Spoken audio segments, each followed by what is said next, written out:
من العلماء والأمراء والاعتصام بالكتاب والسنة ولزوم الجماعة وصحبة من يوثق بدينه فإنها أمان من الفتن ومن الممدوح شرعا الفرار بالدين من الفتن والإكثار من العبادة فيها وللأمر بالمعروف والنهي عن المنكر والجهاد فضل في إنجاء المؤمنين وفي إحياء العلم وبثه ثبات الدين والدنيا وحسن خاتمة العبد هي بالموت على الإسلام والسنة ونجدة المعوان لمن نظر فيما سلف من بيانه وهي وصيته لنفسه وإخوانه يا أيها الركب الميمم سيره لله دونك نجدة المعوان سر في أمورك راشدا متوثقا بالشرع واهذر قعدة الشيطان واتبع كتاب الله والسنن التي صحت عن المختار من عدنان واخلع رداء الجهل واطرح سنوه لبس التعصب قبح الثوبان واطلب لقلبك هجرتين هما في كفة الميزان راجحتان لله أخلص واتبعن رسوله فهما سبيل السلم والإحسان واصدع بأمر الله في أحكامه واصبر وجاهد عصبة الطغيان واحذر شرور النفس إن جاهدتهم فالنفس إن تطغى فللخذلان والله ناصر دينه فتيقنوا من وعده فالصدق للرحمن تمت وصية صالح ولنفسه وصى بها والفضل للمنان تم بحمد الله. Ini adalah bab terakhir yang beliau bawakan, berisi banyak nasihat sebenarnya, ada beberapa poin, dan ini kayak mirip seperti beberapa kitab para ulama, contohnya kayak kitab Aqidah Wasithiyah misalnya. Jadi kitab Aqidah Wasithiyah itu diakhiri di penghujung kitab tersebut dengan menyebutkan beberapa poin. Ya. Ini mirip-mirip seperti itu. Lantas kita beri judul apa? Ya.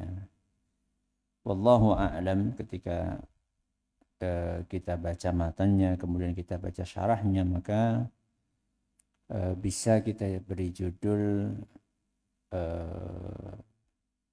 berusaha menyelamatkan iman.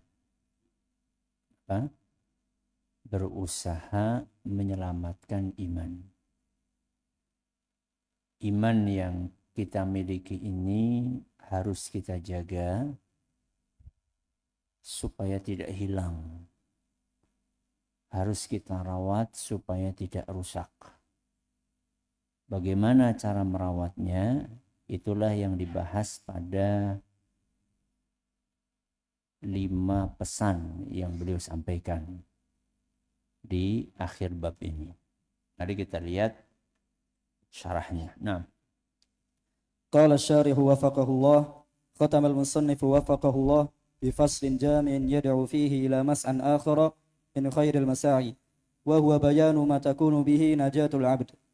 فذكر أن نجاة العبد في هذا الأمر أي في حال الدنيا هي في الاستقامة ورد الأمر إلى أهله من العلماء والأمراء والاعتصام بالكتاب والسنة ولزوم الجماعة وصحبة من يوثق بدينه فإنها أمان من الفتن فهؤلاء الخمس أمان العبد من الفتن بدلائل الكتاب والسنة. Nah, ada berapa hal? Ada 5. Kata beliau yang pertama adalah al-istiqamah. Berusaha untuk istiqamah menjalankan agama.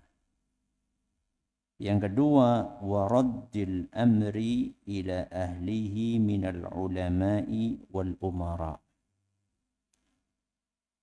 Mengembalikan urusan penting kepada ulama dan umara. Maksudnya adalah yang berkait dengan wewenang mereka. Jadi kalau urusan kekuasaan itu wewenangnya umara, kalau urusan ilmu itu wewenangnya siapa? Ulama. Wal-i'tisamu bil kitabi was sunnah. Yang keberapa ini? Yang ketiga. Berpegang teguh dengan Al-Quran dan sunnah. Waluzumil jamaah. dan menjaga persatuan. Wa suhbati man yuthaqu bidinihi, berteman dengan orang yang kita percaya agamanya. Kalau istilah kita di antara kita adalah berteman dengan orang yang kita yakin manhajnya, kalau istilah kita di sini. Ya. Jadi enggak berteman secara bebas. Fa innaha amanun minal fitan. Ketika 5 hal itu kita jalankan, maka itu akan menyelamatkan kita dari fitnah. Alias keimanan kita dengan izin Allah akan terjaga. Fahaula'il khams amanul abdi minal fitani bidalailil kitabi wa sunnah. Sekarang beliau bawakan dalilnya masing-masing. Nah, Fayas. Fayastaqimul abdu ala amrillah kama qala ta'ala fastaqim kama umirt. Dalil yang pertama apa tadi? Istiqamah. Yaitu firman Allah Subhanahu wa taala dalam surat Hud ayat 100 berapa nih? 12 ya. 112. Apa kata Allah Subhanahu wa taala? Fastaqim kama umirta. Jadi istiqomah itu sesuai dengan apa yang diperintahkan oleh Allah. Jadi tidak kembali kepada selera. Karena ada sebagian orang itu, saya sukanya kayak gini. Jangan. Jalankan agama sesuai dengan apa yang diperintahkan oleh Allah.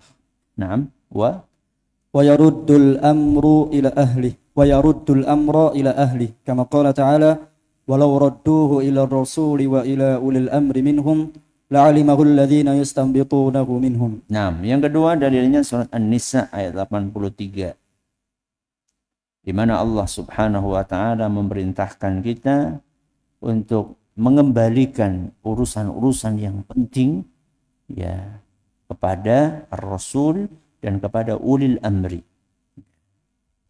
Karena merekalah yang punya wewenang dalam hal tersebut. Sekarang seakan-akan kayak semua orang pengen bicara. Semua orang pasang status, semua orang komentar, semua orang mengungkapkan pendapatnya. Akhirnya yang terjadilah fawdo. Apa fawdo? Hah? Kacau balau, chaos, nggak jelas. Dengan dalih kebebasan apa? Berpendapat. Allah musta'an. Nah. Wa ya'tasimu bil kitabi was sunnah kama qala ta'ala wa'tasimu bihablillahi jami'an wa la tafarraqu. Nah. Yang ke berapa? 3. Dalilnya surat Ali Imran ayat 83. Di mana Allah Subhanahu wa taala berfirman wa'tasimu bihablillahi jami'an wa la tafarraqu. Yang dimaksud dengan tali Allah di sini adalah Alkitab dan As-Sunnah. Lanjut. Wa yashabu man yuthaqu bidinihi fa inna an-nabiyya sallallahu alaihi wasallam qala ar-rajulu ala dini khalilihi falyanzur ahadukum man yukhalil. Rawahu Abu Dawud wa Tirmidzi min hadits Abi Hurairah wa isnaduhu hasan. Nah. Adapun yang keempat, kita harus selektif dalam berteman, ya, terutama yang kita percaya agamanya, pemahamannya, kesolihannya. Jadi berteman itu bukan berdasarkan selera. Oh, sama-sama hobinya apa? Mancing. Ya. Oh, sama-sama hobinya manjat gunung. Apa lagi? Oh, sama-sama hobinya main game. Bukan kayak gitu nyari teman. Nyari teman itu ada yang kita percaya agamanya. Waktunya sholat dia mengingatkan kita. Bukan berarti kita nggak boleh punya hobi. Tapi kalau berteman dekat, maka kita harus selektif. Al-mar'u ala dini khalilihi. Karena teman itu akan mempengaruhi agama kita. Sehingga kadang-kadang orang itu berinteraksi dengan seseorang, pulang-pulang itu bawa kosakata baru. Ya cuma sekedar ikut-ikutan aja. Dan kosakata itu ternyata kosakata yang buruk. Nas'alullah as-salamah wal-afiyah. Naam. ويلزم أيضا جماعة المسلمين فإن لزوم جماعة المسلمين من أعظم ما يحصل الإنسان به الأمان كما في حديث حذيفة المتقدم وفيه أنه صلى الله عليه وسلم قال له تلزم جماعة المسلمين وإمامهم يعني إذا حصل بين الناس فتن يؤمر العبد بهذا. Nah, yang kelima adalah berpegang dengan jamaatul muslimin, berusaha menjaga persatuan di antara kaum muslimin wa imamahum, dan pemimpin mereka. Ini nasihat dari Nabi SAW kepada siapa? Hudzaifah radhiyallahu anhu. Terutama ketika terjadi fitnah. Nah.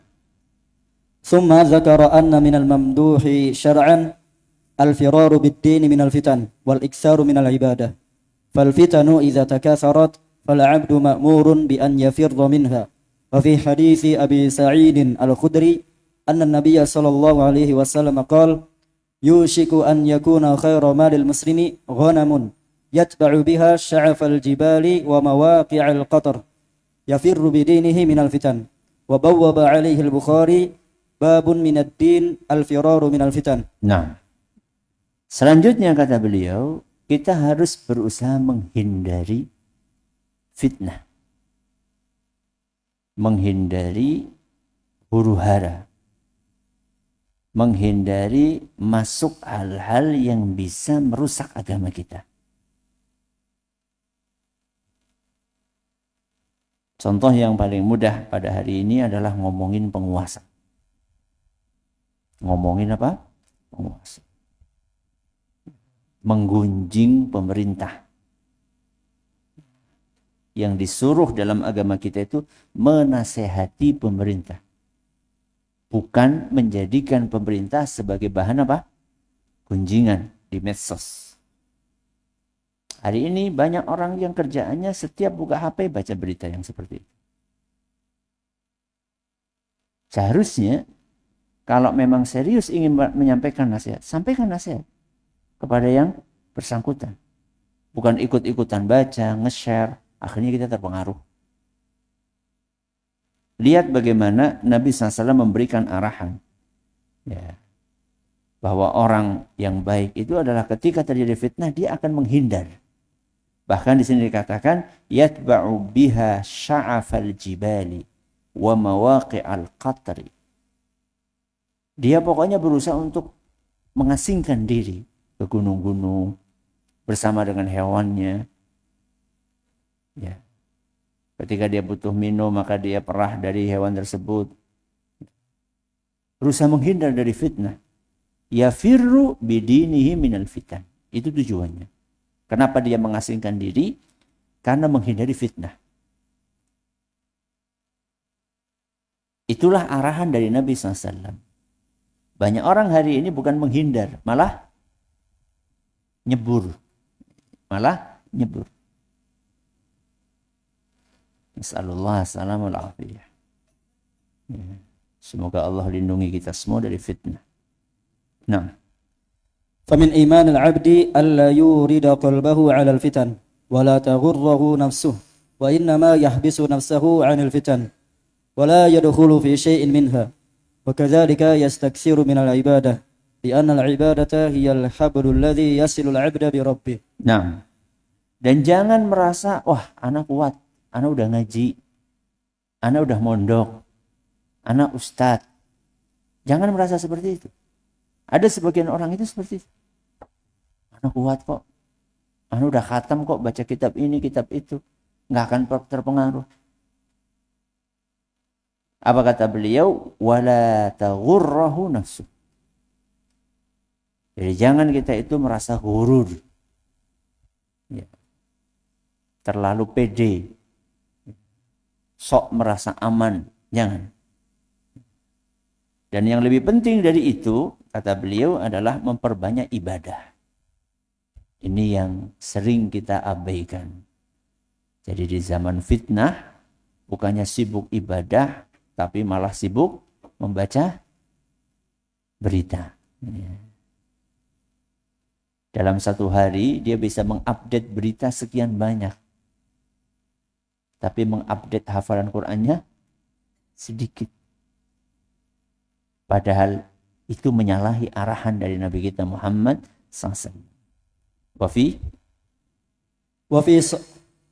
وفي صحيح مسلم من حديث معقل ابن يسار أن النبي صلى الله عليه وسلم قال العبادة في الهرج كهجرة إلي، يعني العبادة إذا حصل الهرج والمرج وأصل الهرج الاختلاط والاضطراب وأعظمه وقوع القتل، فإن من أقبل على العبادة يكون بمنزلة المهاجر، لأن الذي هاجر إلى النبي صلى الله عليه وسلم ترك دياره إلى بلد النبي صلى الله عليه وسلم، وهذا الذي يعتزل الفتن ويقبل على العبادة يهجر ما عليه الناس من استنشاء الكلام وجمعه وبثه في الفتن، فإن هذه الحالة تقطع قلوبهم عن الله. Nah, dalilnya adalah sabda Nabi SAW dalam Sahih Muslim, al-ibadatu fil harji kahijratin ilayya.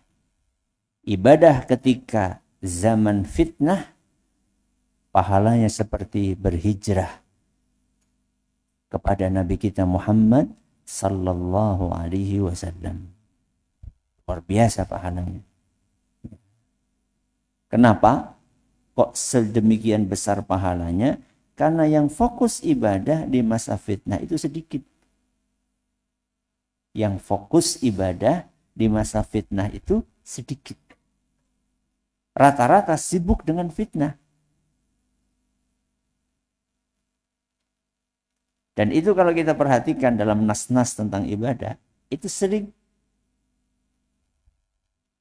ukuran besarnya pahala itu adalah salah satu faktornya dilihat dari seberapa banyak orang yang menjalankannya. Ketika masa orang lalai kok dia menjalankan ibadah, pahalanya besar.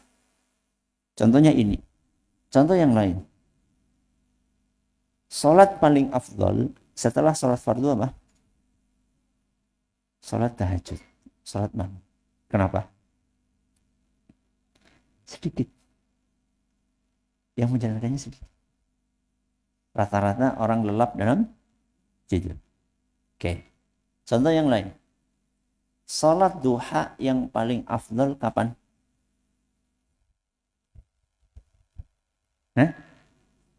Sebelum zuhur. Sebelum zuhur. Bukan pas pas di atas kepala, bukan, tapi sebelum itu. Itu yang disebut oleh Rasul SAW sebagai salatul awwabin. Salatul awwabin. Jadi sekitar jam 11-an ke atas lah kira-kira. Kenapa? Berat. Kalau salat duha di awal waktunya itu biasanya lebih apa?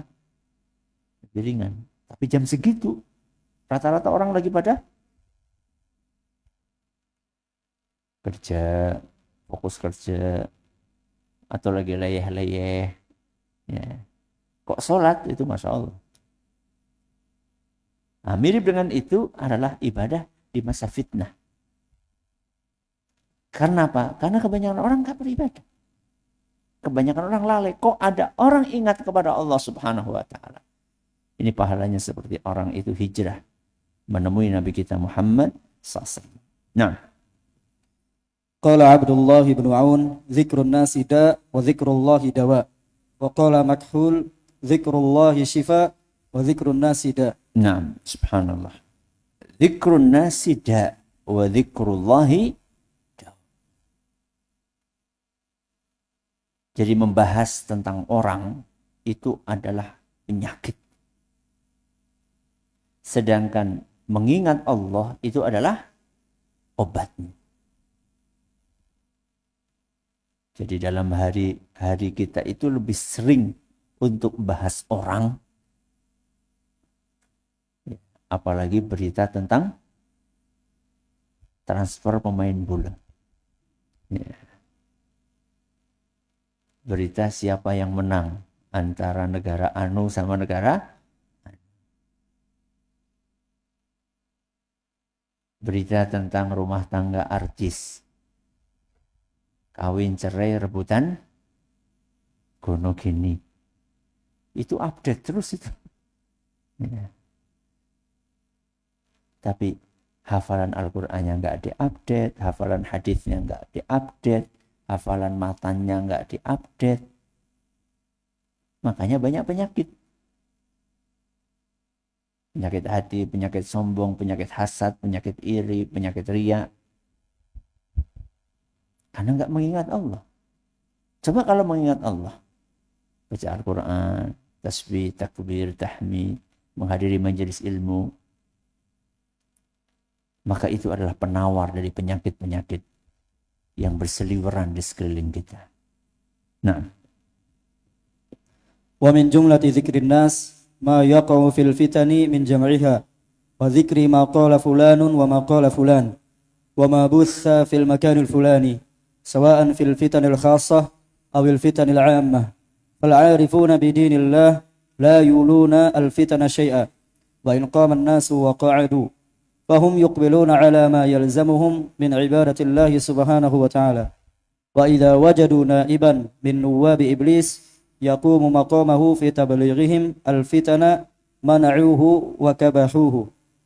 Wa fi akhbari syekh syuyukhina Muhammad bin Ibrahim al-Syekh rahimahullah anna rajulan jaa ilayhi fasallama alayhi thumma qala ama balaghaka anna fulanan yatakallamu fika wa yaqulu kadha wa kadha famana'ahu wa qata'ahu wa qala alam yajid iblisu na'iban lahu illa ant thumma zajarah. Wa ammal yawm fayati ahaduna man yaqulu lahu inna fulanan yatakallamu fik fayaqulu madha yaqul fayaqul kadha wa kadha thumma yaqul wa madha yaqulu aydan thumma yastamirru al-majlisu fi qala wa qil lakinna al-'arifa billah la yahummuhu qawlu an-nas li'anna an-nas masakin la yamlikuna shay'a wa innama yakhafu rabbahu subhanahu wa ta'ala. فالخوف من سؤال الرحمن أعظم من كلام الإنسان وصوت السلطان فالعارف بالله يقبل على ما يلزمه من عبادة الله سبحانه وتعالى. Satu hal yang harus kita hindari adalah sibuk dengan omongan orang. Baik itu terkait dengan urusan negara, ya, atau terkait dengan urusan pribadi kita. Seperti apa yang dicontohkan untuk menyikapi hal tersebut oleh Syekh Muhammad bin Ibrahim al-Syekh rahimahullah. Beliau adalah mufti Saudi, ya, sebelum zamannya Syekh bin Baz rahimahullah. Pernah ada seseorang datang mengucapkan salam kepada Syekh Muhammad bin Ibrahim. Kemudian dia menyampaikan bahwa Syekh, udah dengar belum? Si Fulan ngomongin antum kayak gini, kayak gini. Si Fulan ngomongin antum. Ya. Famana'ahu wa qata'ah. Maka langsung di-cut sama beliau. Bagaimana cara Syekh Muhammad bin Ibrahim nge-cut? Alam yajid iblisu na'iban lahu illa ant. Iblis enggak punya kurir kecuali kamu. Jadi Syekh Ibrahim, Muhammad bin Ibrahim enggak dengar itu. Awalnya enggak dengar sampai orang itu datang. Berarti dia kurirnya siapa? Iblis. Coba bandingkan dengan hari ini kita. Ada murid kita datang, Ustaz, ya gimana? Itu belum dengar berita yang paling baru, Ustaz. Apa emang? Ustaz Fulan ngomongin antum. Ngomongin apa? Gini. Terus apa lagi? Akhirnya 1 jam isinya adalah qila wa qala. Harusnya kita contoh para ulama kita. Langsung kita potong. Terus nggak usah dibahas. Itu hanya akan menumbuhkan apa? Perasaan benci, permusuhan. Apalagi itu terjadi di antara ahli ilmu. Karena pernah bikin pengajian judulnya kalau nggak salah ya, para pembisik. Apa judulnya? Para pembisik. Jadi kadang-kadang kita nggak nyadar bahwa di sekeliling kita itu banyak pembisik-pembisik yang nggak baik. Yang kerjaannya adalah menukil berita dari si fulan. Akhirnya hubungan kita dengan orang lain yang awalnya baik menjadi apa? Menjadi rusak. Ada orang datang seperti itu kepada kita, maka langsung di-cut. Seperti yang dicontohkan oleh siapa tadi? Syekh Muhammad bin Ibrahim. Toh seandainya memang orang itu ngomong beneran, ngomongin kita beneran, itu nggak perlu terlalu dikhawatirkan. Yang kita khawatirkan adalah bagaimana Allah menilai kita.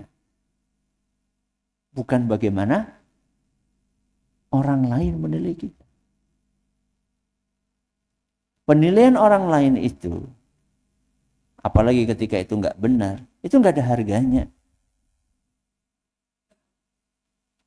Yang paling berat adalah, yang paling berbobot adalah bagaimana Allah menilai kita. Dan rata-rata orang hari ini sibuk untuk mencari tahu komentar orang kepada kita. Padahal itu tidak mempengaruhi nasib kita masuk surga atau masuk neraka. Enggak berpengaruh. Gimana si fulan? Memuji Anda enggak? Si fulan ngasih like enggak sama Anda? Coba dicek itu yang ngasih like siapa aja itu. Yang enggak ngasih like siapa? Akhirnya pertemanan itu dan permusuhan dasarnya apa? Like. Allah musta'an. Nah. وما أحد أشير إليه في الدين والعلم إلا وكان في مبدأ أمره من يتكلم فيه. هذا الشيخ ابن باز وهذا الشيخ ابن عثيمين وهذا الشيخ الفوزان. وقد أدركنا أناسا من أهل العلم كانوا يتكلمون فيهم وذاب أولئك كالملح فلا يعرفهم إلا خواص أهل العلم. وأما هؤلاء فنشر الله علمهم. وهذا عبد الرحمن ابن حسن الذي له الشهرة اليوم قد كتب فيه من كتب وحذر الإمام تركي منه ثم ابنه فيصل كذلك وأنه ينبغي له أن يبعده إلى غير ذلك. ثم بقي عبد الرحمن بن حسن ذكرا وعلما وذاب ذلك كالملح فمن ظن أنه يسلم من الناس فهو مجنون كما قال ابن مسعود رضي الله عنه. Nah, siapapun yang sibuk dengan berdakwah, sibuk menyebarkan ilmu, dia akan mengalami kondisi seperti itu. Mengalami kondisi diomong sama orang. Mau tidak mau kita akan mengalami itu. Bahkan sekali Syekh bin Baz, Syekh bin Utsaimin, Syekh Al-Albani, Syekh Al-Fauzan, termasuk penulis kitab Fathul Majid, siapa tadi? Syekh Abdurrahman bin Hasan. Jangan antum pikir mereka ulama-ulama yang selamat dari cacian, dari makian, dari gunjingan. Tapi yang perlu kita jadikan pelajaran adalah mana orang-orang yang menggunjing beliau hari ini. Namanya tertutup oleh sejarah. Yang tersisa adalah nama-nama yang tadi kita sebutkan. Mana manusia-manusia yang mencela ulama-ulama kita. Sudah dilupakan oleh sejarah. Sehingga gak usah terlalu sibuk untuk mencari tahu apa komentar orang kepada kita. Dia pro atau kontra. Gak usah habiskan waktu kita untuk itu. Gak usah kita mencari tahu tahdiran yang paling grace mana. Gak usah. Banyak hal yang lebih penting untuk kita kerjakan, untuk kita pikirkan dibandingkan itu, gitu loh. Nah, faman dhanna annahu yaslamu minan nas fahuwa majnun. Kata siapa? Ibnu Mas'ud radhiyallahu anhu. Barang siapa yang berpikir gak akan diomong sama orang, fahuwa majnun. Maka ini orang yang tidak waras. Tidak mungkin, mustahil. Lawang manusia paling mulia saja ada yang mencela. Siapa? Rasulullah SAW. Bahkan Allah Azza wa Jalla. Ada yang menghina, ada yang mencela. Apalagi kita. Dan kita tidak punya kuasa untuk mengatur mulut orang. Tapi dengan izin Allah, kita bisa mengatur hati kita. Kita bisa mengatur berita yang masuk ke telinga kita. Kita bisa mengatur mata untuk membaca apa. Maka fokuslah pada sesuatu yang bisa kita atur, bukan sesuatu yang tidak bisa kita atur. Fokuslah apa? Pada sesuatu yang bisa kita atur. Bukan sesuatu yang tidak bisa kita atur. Hari ini orang banyak menghabiskan waktu mikirin sesuatu yang tidak bisa dia atur. Apa itu? Mulut orang. Dia bisa atur. Itu punya kuncinya. Bisa.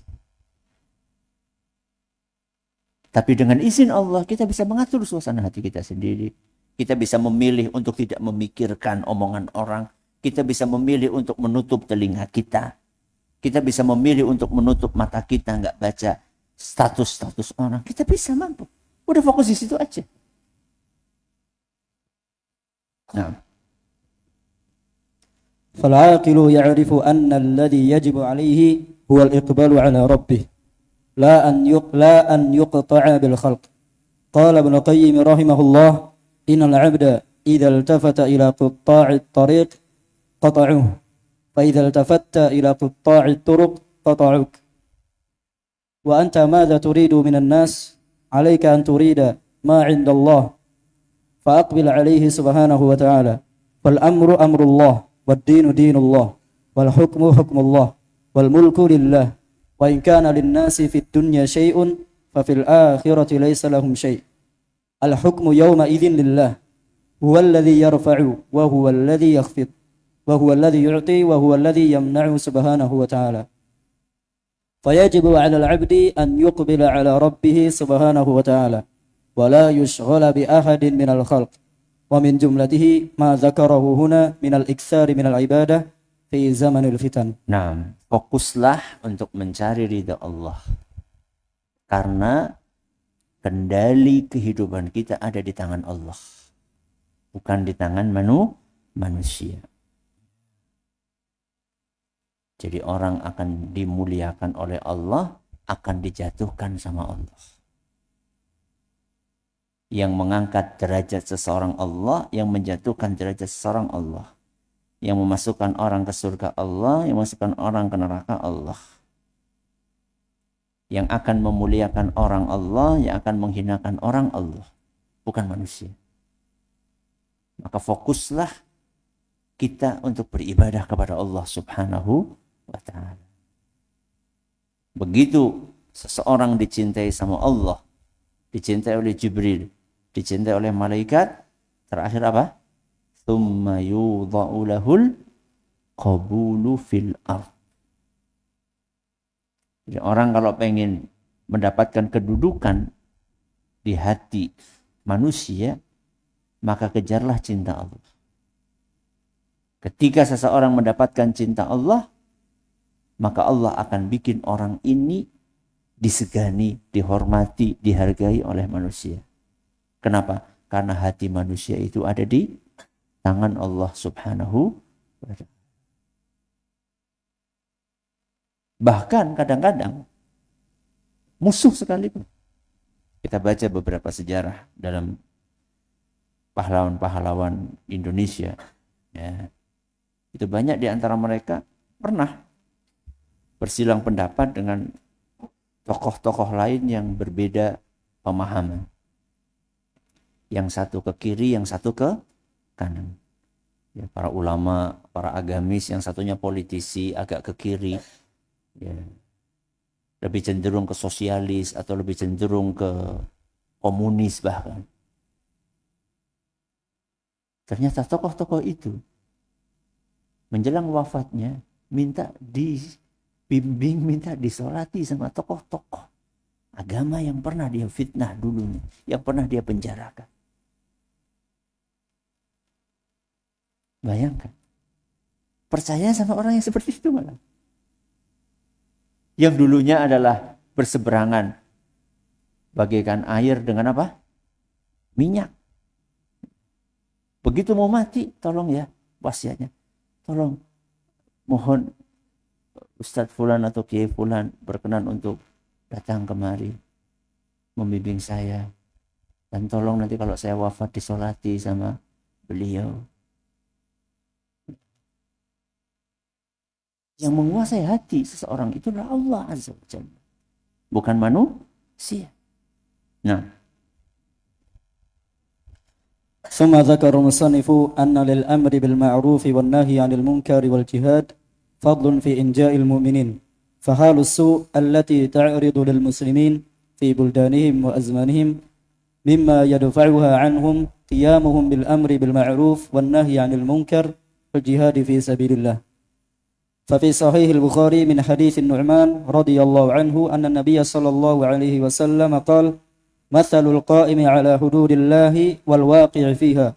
ثم ذكر حال الناس في الأمر بالمعروف والنهي عن المنكر، وفيه أنه قال: فإن يتركوهم يعني بلا أمر ولا نهي وما أرادوا هلكوا جميعا وإن أخذوا على أيديهم نجوا ونجوا جميعا. Nah, berikutnya beliau memotivasi kita untuk amar ma'ruf nahi mungkar.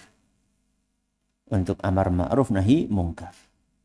Karena amar ma'ruf nahi mungkar inilah salah satu sarana untuk menyelamatkan kita di dunia maupun di akhirat. Beliau bawakan hadis tentang serombongan orang yang naik apa? Kapal. Ada yang di dak atas, ada yang di dak bawah. Yang di bawah setiap pengen ngambil air selalu kemana? Ke atas. Lewati orang lagi tidur, orang lagi istirahat, orang lagi makan. Maka mereka pun berpikir daripada kita ngerepotin yang di atas, ganggu yang di atas, udah kita bikin apa? Lubang saja di bawah. Sehingga ketika kita butuh air tinggal apa? Mancur gitu. Daripada kita bolak-balik ke atas, capek gitu. Kalau yang di atas cuek dan membiarkan, maka semuanya akan tenggelam. Kalau yang di atas peduli dan mengingatkan, maka semuanya akan selamat. Begitulah amar ma'ruf nahi mungkar. Jadi kalau kita berpikir, itu anak tetangga, nggak usah kita ikut-ikutan mengingatkan ketika dia ngomong nggak enak, nggak bagus, ngomong kasar. Ketika dia nggak sholat, udah nggak usah dengar. Kita pikir diri kita sendiri. Jangan salahkan kalau suatu saat anak kita terpengaruh dengan anak itu. Kenapa? Karena kita cuek. Karena kita nggak peduli. Dan itu sering terjadi. Kita merasa, kita di dalam pondok. Ya, kita peduli saja dengan anak yang ada di pondok. Anak-anak kampung yang nggak tahu gimana, kita cuek gitu. Kita nggak bisa terus-menerus mengawasi anak kita. Suatu saat anak kita akan berinteraksi dengan anak-anak tersebut. Kalau kita cuek, nggak pernah ngingatin anak itu, bisa kena getahnya. Akhirnya tenggelam semuanya. Makanya jangan menjadi orang dan pribadi yang cuek. Latihan telinga itu yang sensitif. Latihan punya telinga itu yang sensitif. Jadi ketika kita lewat kok ada omongan kasar, walaupun itu bukan anak kita, itu anak kampung gitu misalnya, kita berhenti sebentar. Apa susahnya? Loh, Mas, jadi ngomong apa? Bagus enggak kayak gitu? Coba seandainya kita semuanya punya kepedulian kayak gitu.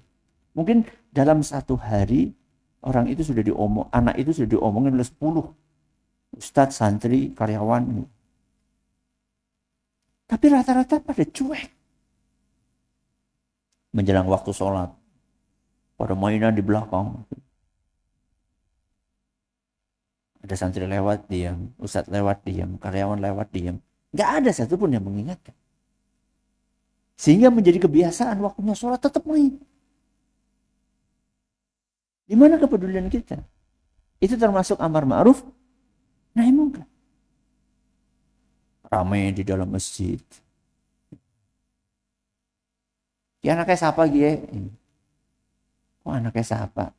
Kita kan tahu itu ramai. Kenapa kita tidak langsung ingatkan aja? Mas. Ini di masjid loh mas. Kita ada berapa puluh dan berapa ratus orang.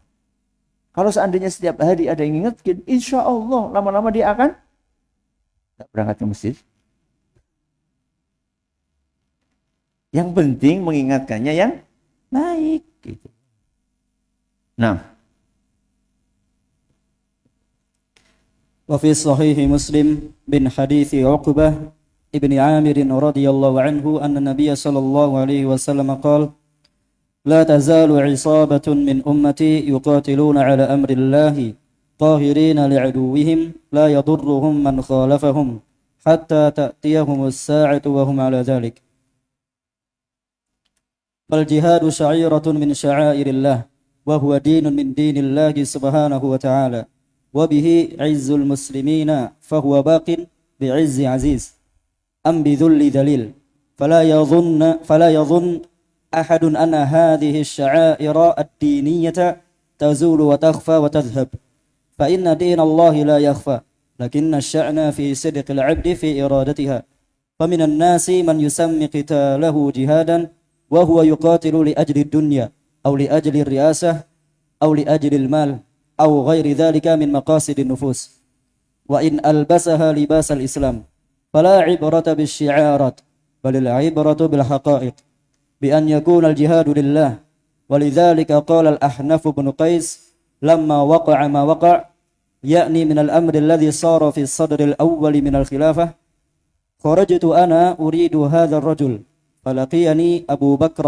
فقال أين تريد يا أحنف قال قلت أريد نصر بن عم رسول الله صلى الله عليه وسلم يعني عليا قال فقال لي يا أحنف ارجع فإني سمعت رسول الله صلى الله عليه وسلم يقول إذا التقى المسلمان بسيفيهما فالقاتل والمقتول في النار قال فنفعني الله بهذه الكلمة ورجعت تيقن أنه كان هناك من يؤز الأحنف في الدخول في القتال لكن أخرجه الله عز وجل بنصح الناصح وأن ذاك الذي أزه كان يقول له هذا من الجهاد في سبيل الله ونصرة للمظلومين ورفع للظلم عمن أخذت حقوقهم ولكن هدي الأحنف بأن تيسر له أبو بكر فنصحه بما نصحه ولا يستغرب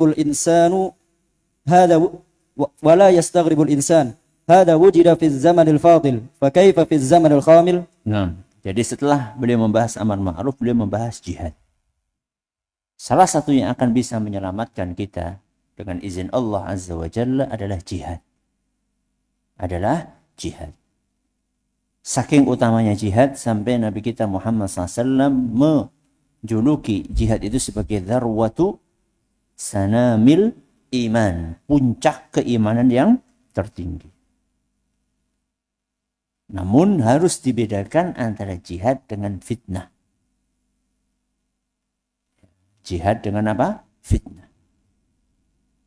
Jihad itu adalah membela agama Allah. Adapun membela ormas, adapun membela kelompok, adapun nyari duit, adapun nyari kedudukan, adapun nyari kepemimpinan, ya, atau hal-hal duniawi lainnya, maka itu bukan jihad. Apalagi seandainya yang terjadi adalah huru-hara fitnah antara muslim dengan muslim. Beliau membawakan kisah Al-Ahnaf bin Qais. Jadi beliau ketika zaman fitnah terjadi antara para sahabat radhiyallahu anhum, muncul dua kubu, semuanya adalah kaum muslimin, maka Al-Ahnaf berangkat pengen membela salah satunya. Dan Allah takdirkan di tengah jalan ketemu sama sahabat Nabi SAW, yaitu Abu Bakrah. Siapa? Abu Bakrah. Maka ditanya sama Abu Bakrah, "Aina turid?" Kamu kemana? Saya pengen membela kubu fulan. Maka langsung ditegur oleh Abu Bakrah, "Irji', pulang. Fa inni sami'tu Rasulullah SAW yaqul." Karena aku pernah mendengar Rasulullah SAW bersabda, "Idza iltaqal muslimani bisayfayhima fal qatilu wal maqtulu finnar." Ketika ada dua muslim bertikai, saling bunuh-bunuhan, maka yang membunuh dan terbunuh sama-sama masuk neraka. Subhanallah. Al-Ahnaf nurut. Maka dia pulang. Dan dia pun selamat. Sedangkan yang lainnya ada yang berangkat dan ngotot berangkat. Selesai pertempuran, dia menyesal seumur hidup. Kenapa kok saya masuk ke dalam ranah tersebut? Dan di zaman ini pun banyak yang perannya sebagai provokator. Ayo bela, ayo tunjukkan keberanianmu. Masa kayak gitu nggak berani? Kita harus mengambil pelajaran dari apa yang dialami oleh Al-Ahnaf sama siapa? Abu Bakrah radhiyallahu anhu. Sama-sama muslim, bertikai, kita diprovokasi untuk membela salah satu kubu,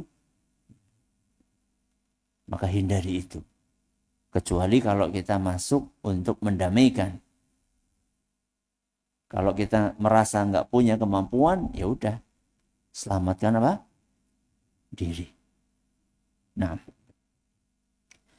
وروى ابن أبي شيبة في مصنفه عن أبي صالح الحنفي قال أنه جاء رجل إلى حذيفة وإلى أبي مسعود الأنصاري وهما جالسان في المسجد وقد طرد أهل الكوفة سعيد بن العاص فقال ما يجلسكم وقد خرج الناس فوالله إنا لعلى السنة فقال وكيف تكونون على السنة وقد طردتم إمامكم والله لا تكونون على السنة حتى يشفق الراعي وتنصح الرعية فقال له رجل فإن لم يشفق الراعي وتنصح الرعية فما تأمرنا قال نخرج وندعكم فهذه السنة أن الرعية ينصحون والحاكم يرفق وأما ما عدا ذلك وإن سمي السنة والدين فليس بدين ولذلك رأينا فتنا عظيمة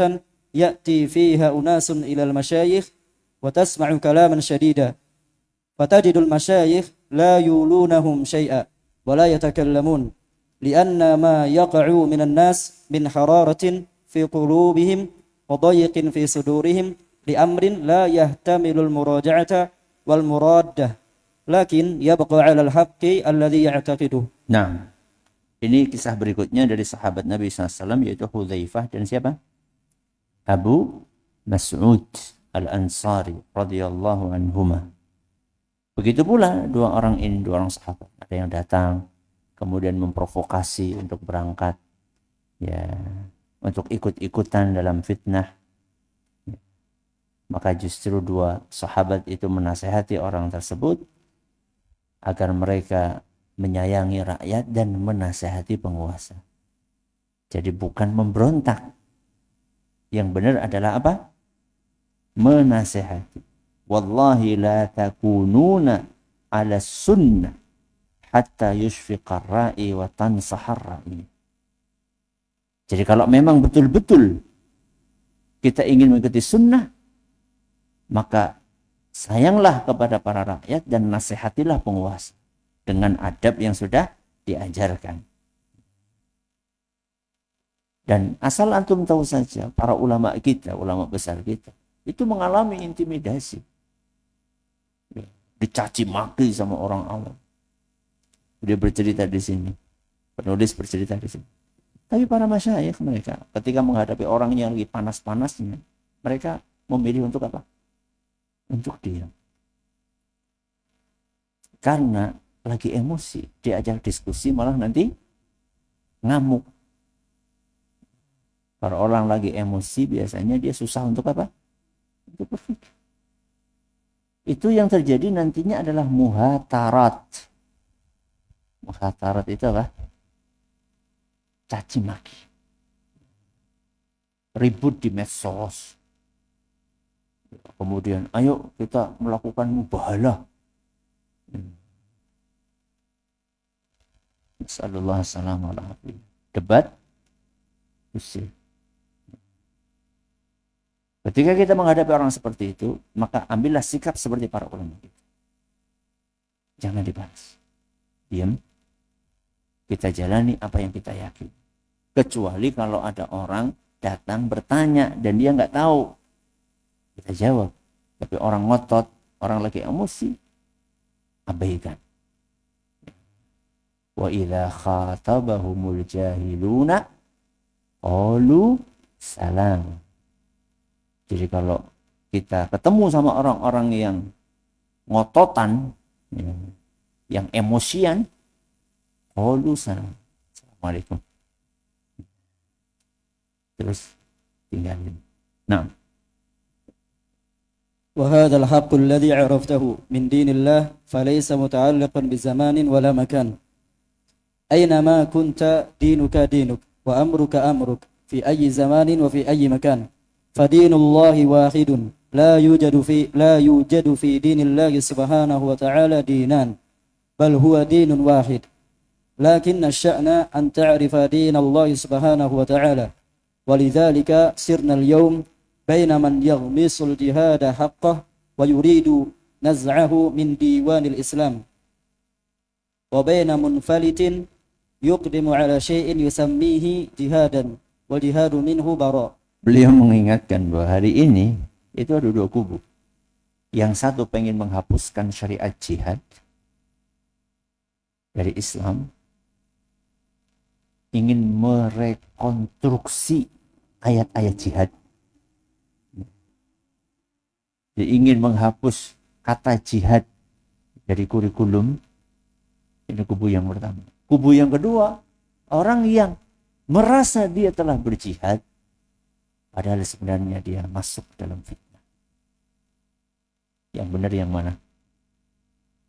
Dua-duanya nggak benar. Dua-duanya nggak. Jihad adalah ibadah yang mulia, namun ada aturannya. Bukan sembarang perang dikatakan apa? Jihad. Bukan sembarang bunuh-bunuhan dikatakan jihad. Tapi juga bukan kemudian jihad terus dihapus dan dianggap sebagai ciri khas kaum radikal. Nggak benar juga. Sama-sama nggak benar. Terus yang benar bagaimana? Jihad ajaran Islam. Tapi dilakukan sesuai dengan aturan yang diajarkan oleh Allah dan Rasulnya SAW. Nah, ثم قال وفي إحياء العلم وبثه ثبات الدين والدنيا فمتى بقي العلم في الناس بقي فيهم دينهم وحفظت دنياهم وإذا زال العلم زال الدين والدنيا. قال ابن شهاب كان من مضى من علمائنا يقول الاعتصام بالسنة نجاه والعلم يقبض سريعا فنعش العلم ثبات الدين والدنيا وذهاب العلماء ذهاب ذلك كله. ولذلك من أعظم مقومات حفظ التنمية في البلاد الحفظ على العلم الشرعي بأن يبقى العلم الشرعي في البلاد فثباته ثبات للدين والدنيا معا وإذا ذهبت العلوم الشرعية سيذهب الدين والدنيا. هذا حكم الله الذي لا يتخلف. فإذا وقر هذا في قلب طالب العلم رأى أن رباطه في حلق العلم تعلما وتعليما من القرب التي يتقرب بها إلى الله لحفظ دين المسلمين. Nah, selanjutnya beliau membahas tentang hal penting yang sedang kita jalani saat ini, yaitu bersemangat untuk menghidupkan ilmu agama. Bersemangat untuk menghidupkan ilmu agama. Karena ketika ilmu agama itu hidup, maka ad-din dan ad-dunia akan terjaga. Agama akan terjaga, dunianya juga akan terjaga. Berarti kebalikannya apa? Ketika ilmu sudah tidak diperhatikan, maka agama akan rusak, dunia akan rusak. Beliau di sini membawakan pernyataan Ibnu Syihab, menukil dari para ulama sebelum beliau. Kana man madha min ulama'ina yaqul al-i'tisamu bis sunnati najatun wal ilmu yuqbadu sari'an fa na'shul ilmi thabatud dini wad dunya. Mempertahankan ilmu, menghidupkan ilmu, mempelajari dan mengajarkan ilmu adalah sebab dari kokohnya agama dan kokohnya dunia. Sehingga beliau mengatakan di sini, fa idza waqara hadza fi qalbi talibil ilm ra'a anna ribatahu fi hilaqil ilmi ta'alluman wa ta'liman min al-qurab allati yataqarrabu biha ila Allah li hifdzi dinil muslim. Ketika kita tahu fakta tersebut, maka duduknya kita di majelis ilmu sebagai pengajar atau sebagai murid, maka yakinilah bahwa itu bagian dari menjaga agama dan menjaga dunia. Makanya jangan kemudian terpengaruh dengan sebagian orang yang mendiskreditkan apa? Ngaji terus. Kapan akan bergerak? Ini kita lagi bergerak. Kalau memang Anda yang ahli di bidangnya, silakan. Kita ahlinya di bidang ini. Maka kita bergerak memperbaiki umat lewat jalur apa? Ilmu. Jadi jangan, kapan kita akan turun ke jalan demo? Kalian di masjid terus. Ya inilah jalur yang akan mengantarkan kepada kejayaan agama dan kejayaan dunia. Makanya ketika ilmu itu ditinggalkan, animo belajar itu mulai menurun, pengajian-pengajian sudah mulai ditinggalkan, maka lihat saja dampak buruk yang akan ditimbulkan di masyarakat tersebut. Sebaliknya ketika ilmu itu semarak, maka kebaikan-kebaikan akan dicurahkan oleh Allah Subhanahu wa ta'ala. Nah. Summa khatamal musannifu biqawlih wa husnu khatimatil abdi hiya bil mauti ala al-islami wa sunnah. Ay ahsanu halin yukhtamu biha lil abdi 'inda mautihi an yumitahu Allah ala al-islami wa sunnah. Amatana Allah wa iyyakum ala al-islami wa sunnah. Nah, lalu beliau mengatakan bahwa Kematian terindah adalah kematian dalam keadaan kita berpegang dengan ajaran Islam dan sunnah. Dan itu tidak diberikan secara cuma. Dengan kita beristiqomah, menjalankan Islam, berpegang dengan sunnah, tidak terpengaruh aliran ini, aliran itu, provokasi ini, provokasi itu, maka Allah akan mengaruniakan husnul khatimah, yang maksudnya adalah wafat dalam keadaan berislam dan mengikuti sunnah.